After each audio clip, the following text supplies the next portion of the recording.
그래서 지금 뭐 연도별로 이렇게 가져왔고, 네, 안녕하세요. 컨텐츠 점프 클럽 여러분, 정상록입니다. 네, 오늘 시간은 챗GPT 기초 중에서도 기초 사용법을 알아볼 거예요. 로컬에 한국어 라이브러리를 넣어주고 다시 적용해서 한국어로 시각화해 라고 해주면은 이렇게 직접 라이브러리를 설치를 해서 시각화를 진행하게 됩니다.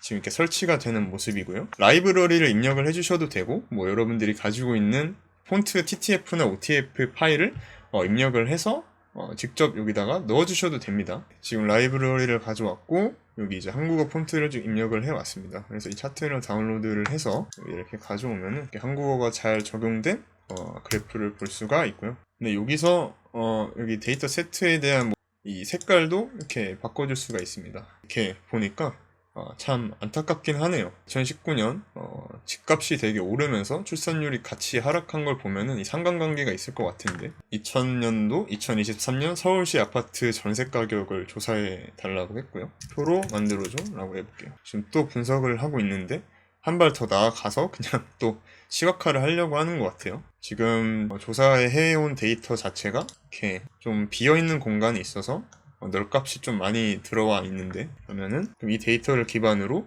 서울시 아파트 전세 가격과 출산율의 상관관계를 분석해줘. 데이터들을 기반으로 상관관계를 분석해줘 라고 하면은 지금 이 챗GPT가 조사한 아파트의 전세 가격과 출산율의 추이 데이터를 기반으로 이렇게 분석을 해옵니다.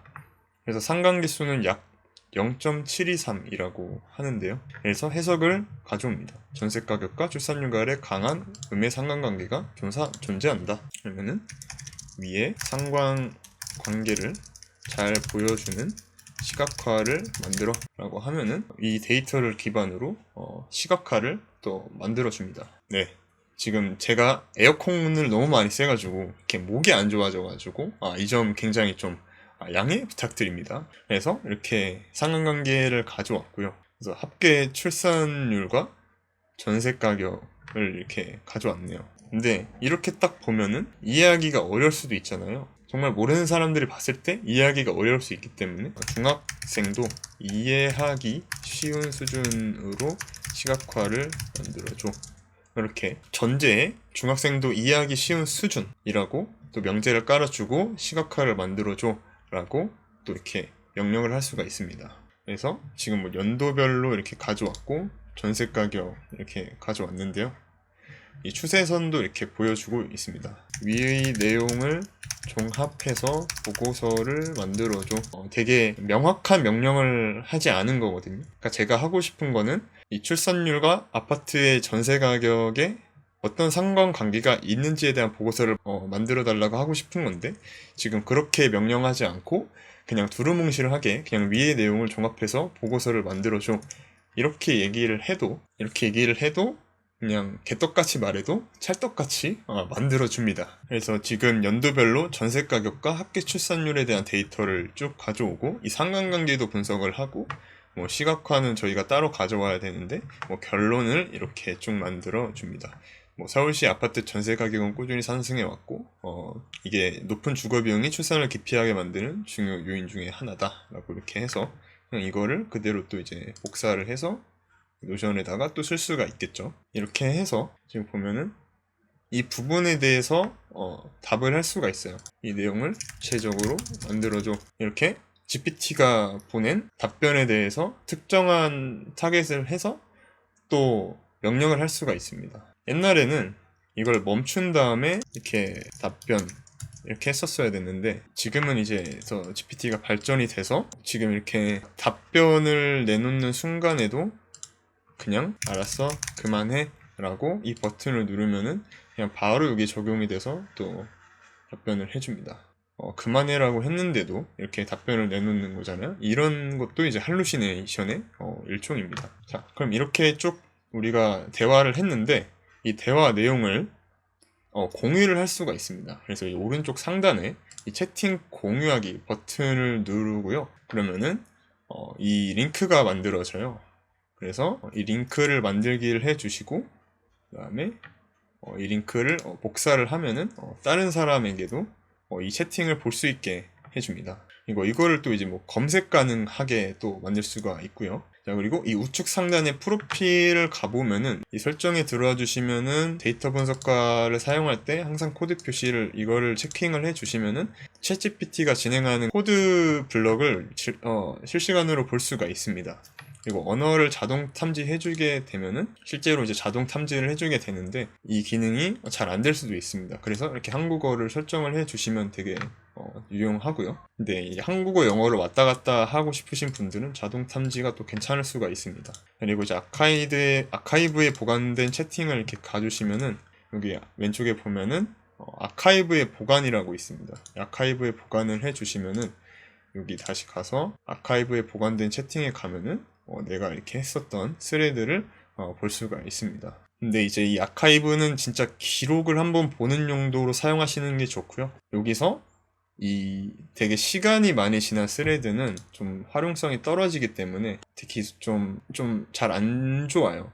시간이 지난 스레드는 이 서버에서 좀 많이 데이터가 사라지는 경우도 있고 잘 적용이 안 되는 경우도 있어서 아카이브에서 보관하는 거는 진짜 보기 용도? 지금은 그 정도라고 좀 보시면 될 것 같고요. 모두 아카이브에 보관하기 뭐 이런 것도 있습니다. 그리고 이렇게 또 눌러 보시면은 여기 이름도 바꿀 수가 있습니다. 내가 어떤 식으로 저장을 할지, 이 스레드를 어떻게 저장을 할지 설정을 할 수가 있고요.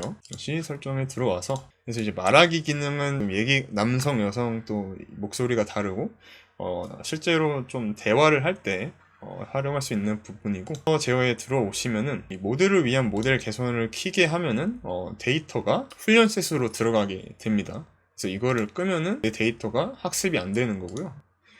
공유 링크 관리를 해보면은 이렇게 내가 아까 공유한 그 링크 있잖아요. 그거를 이제 이렇게 볼 수가 있고요. 데이터 내보내기를 하면은 지금까지 이 계정 세부 정보랑 이 채팅 내용이 메일로 받을 수 있는 그런 기능입니다. 그래서 이제 빌더 프로필에 들어오시면은 이렇게 설정을 할 수가 있어요. 뭐 이름 설정할 수 있고 이렇게 도메인 선택해서 우리가 이제 GPTS라는 기능을 활용할 때 이렇게 프로필이 나오게 되는 거고요. 구글 드라이브, 마이크로소프트 이렇게 연결할 수가 있고 다단계 인증도 할 수가 있고 이렇게 모두 로그아웃 할 수 있는 이런 기능이 있습니다. 그래서 맥 OS를 활용하시는 분들은 이 앱 다운로드를 해서 이 옵션 스페이스바 단축키로 챗GPT를 활용할 수가 있습니다. 근데 이제 그 인텔 맥은 안 되고 그 애플 실리콘을 가지고 계신 분들만 이렇게 활용이 가능합니다. 그래서 지금 저는 인텔이기 때문에 지금 안 되고요. 근데 이게 굉장히 좀 빠르게 할 수 있어서 또 좋은 것 같습니다. 저는 이제 맥 에어에서는 이 기능을 쓰기도 하는데 가끔씩 잘 안 되는 부분도 있는데 더 개선이 될 것 같고요. GPT 맞춤 설정이라고 있어요. 뭐 영어로 설정되어 있으신 분들은 뭐 커스텀 인스트럭션 이렇게 되어 있을 것이고 쉽게 말하면은 챗GPT와 대화를 할 때는 항상 어떤 대전제와 명제가 좀 깔려 들어가는데요.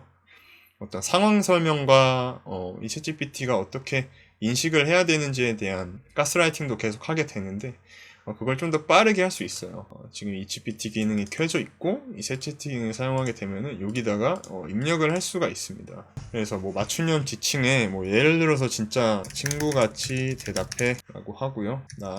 나의 이름은 정상록이야. 친구같이 대답해. 뭐 이렇게 해볼까요? 여자친구같이 대답해. 정상록이야. 초등학교 6학년이야. 선생님같이 대답해. 이렇게 해볼게요. 이렇게 저장을 하고 이 챗GPT에게 양자역학이 뭐야? 라고 하면은 지금 보면은 이제 반말을 하죠. 이렇게 설명하라고 해. 여기서 양자역학 몇 가지를 뭐 소개할게. 이런 식으로 좀 맞춤으로 얘기를 하게 됩니다. 그래서 이 커스텀 인스트럭션은 지금 굉장히 심플하게 해놨는데 훨씬 디테일하게 설정을 해줘야 더 그거에 맞게 대답을 할 수가 있습니다. 그래서 이 기능도 구체적으로 또 다뤄야 되는 부분이기 때문에 나중에 또 구체적인 얘기를 또 설명을 드리도록 하고요. 지금 빠르게 넘어가 보도록 하겠습니다. 그 다음에 내 GPT 탐색에 들어오면 특정한 목적에 맞게 설계된 GPT를 쭉 볼 수가 있습니다. 그래서 뭐 이렇게 글쓰기, 생산성, 뭐 연구 및 분석, 교육, 라이프스타일 프로그래밍 이렇게 있는데, 사실 이 챗GPT도 가장 모든 AI 인공지능 LLM 모델 중에서 범용적으로 성능이 가장 높은 GPT 모델인데요. 이 중에서도 특정한 API와 커스텀 인스트럭션 액션 기능을 통해서 특정한 목적에 맞게 이렇게 설계된 GPT라고 보시면 됩니다.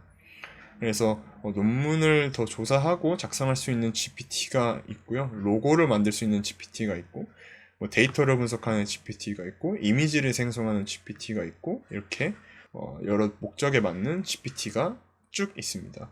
또 이거를 만들 수가 있습니다. 이렇게 그래서 목적에 맞게 만들 수가 있고요. 그래서 오늘은 전체적으로 GPT 기초 활용법에 대해서 좀 알아봤습니다.